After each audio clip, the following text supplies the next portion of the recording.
আমি আমার নিজেকে ঘুম থেকে উঠানোর জন্য মেলাবার থাপড় মারছি, বাথরুমের মধ্যে পানি ছাড়িয়ে দিয়ে পানির নিচে মাথা ধরে বসে রাখতাম, মাথার মধ্যে ভিজা কাপড় বারান্দা রাখতাম, পুরা পুরা 1 বোতল করে চা খাইতাম। রাতের বেলা ফোনটা কম চালাও, একটা সার্টেন টাইমের পরে ফোন রাখে দাও, নাহলে দেখবা আজীবন যা করো, ডাক্তার দেখা, ওষুধ খাও, যা করো, ঘুম কোনোদিন ঠিক হবে না।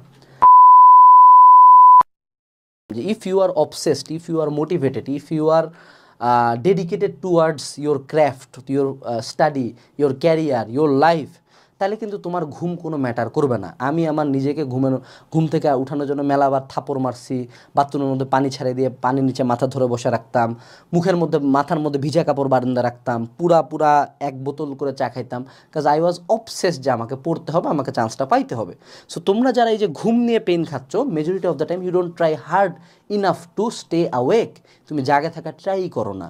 যখনই ঘুম ধরবে মুখের মধ্যে পানি মারো, সুন্দর মতো পানি মারে আসে আবার টেবিলে বসে থাকো, 15 মিনিট পর আবার ঘুম ধরবে, আবার পানি মারো। এমনি করে যখন 3 থেকে 4 দিন বা 7 দিন তুমি দিনের বেলা যেই টাইমটাতে তোমার ঘুম ধরে তুমি ঘুমাচ্ছ না, তুমি নিজেকে ঘুমাইতে দিচ্ছ না, তোমার ব্রেন অটো টাইমটাকে পিছায় নিয়ে যায়, অন্য একটা টাইমে তোমাকে ঘুমটা দিবে। সো যদি এই ভিডিওর কোনো বিষয়ে তোমার মধ্যে কাজ না করে, পারলে আয়নার মধ্যে যায় নিজেকে পাটপুট করে 2-3টা থাপড় দেওয়া যখনই ঘুম ধরবে। তোমরা অনেকের দেখছি নাটক, আমি অনেকের নাটক দেখছি, কিছু মানুষ পোলাপান আমার চিনি তো, আমার কাজিন মাজিন, সারাদিন ঘুমাচ্ছে। আরে বেটা কিছুই করে না, সারাদিন কোনো প্রোডাক্টিভ কাজও করে না, এমন হয়েছে না খুব পড়াশোনা করে বা খুব খেলাধুলা করে, এগুলো কিচ্ছু করে না, তাও দেখি সারাদিন ঘুমায়। তো ওদের আসলে কোনো এইসব কোনো ট্যাকটিস দরকার, ওদের দরকার হলো চাউয়া ফাটা থাপড় একটা, ঠিক আছে, দিয়ে পড়বি, চুপচাপ বসে পড়বি, কোনো কথা নেই। যখন তুমি নিজে ফোর্স করবা, নিজেকে প্রেশার দিবা, ব্রেনকে প্রেশার দিবা, মনে রাখবা তোমার বডি কী হয়েছে, আবারও বডি হলো এমন জিনিস, যা করবো ওই সব সয়ে যাবে, ঠিক আছে।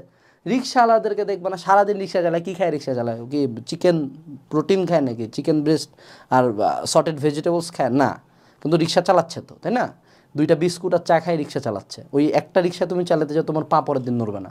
সো তোমার বডি তোমাকে সহাইতে হবে, একটু ফোর্স করবা, একটু প্রেশার দিবা, একটু স্ট্রং হবা, একটু পানি মারবা, একটু চা খাবা।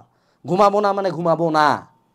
তোমার ব্রেন যদি, তোমার ডেডিকেশন বা তোমার ডিসিশন যদি ফাইনাল হয়, ব্রেন অটো ঘুম থেকে তোমাকে শোনায় নিয়ে আসবে। কিন্তু তার মানে এই না যে তুমি ঘুমাবা না কমপ্লিটলি, ঘুমানোর টাইমটা জাস্ট চেঞ্জ করে দিবা, ঠিক আছে। আচ্ছা, এখন আসি, সেটা হলো যে স্ক্রিন টাইম। দেখো, তোমার ঘুম যদি কারো সারাদিন ঘুম ঘুম লাগে, আমি আবারও বলবো, তোমার লাইফের 90% প্রবলেমের জন্য দায়ী হলো শুধুমাত্র তোমার ফোনটা, শুধুমাত্র তোমার ফোনটা। তুমি যখন ঘুম ঘুম লাগতেছে, তুমি ফোন চালায় এত বেশি পরিমাণে উদ্দীপনায় অভ্যস্ত, যখন এই ফোনটা থাকতেছে না, তখন তোমার কাছে বইটা বোরিং লাগে, ঠিক আছে, এই জন্য তোমার বইয়ে তখন ঘুম ঘুম লাগে। আবার তুমি রাতের বেলা এত বেশি জাগে থাকো যে তোমার রাতের বেলা ঘুমটা হয় না, তো বডি চায় দিনের বেলা ঘুমটা ফিল আপ করবে, এই জন্য তোমার সারাদিন ঘুম ঘুম লাগে।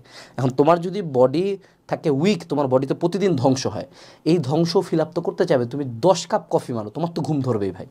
তো সেক্ষেত্রে স্ক্রিন টাইমটা কমাও, রাতের বেলা ফোনটা কম চালাও, একটা সার্টেন টাইমের পরে ফোন রাখে দাও, নাহলে দেখবা আজীবন যা করো, ডাক্তার দেখা, ওষুধ খাও, যা করো, ঘুম কোনো দিন ঠিক হবে না।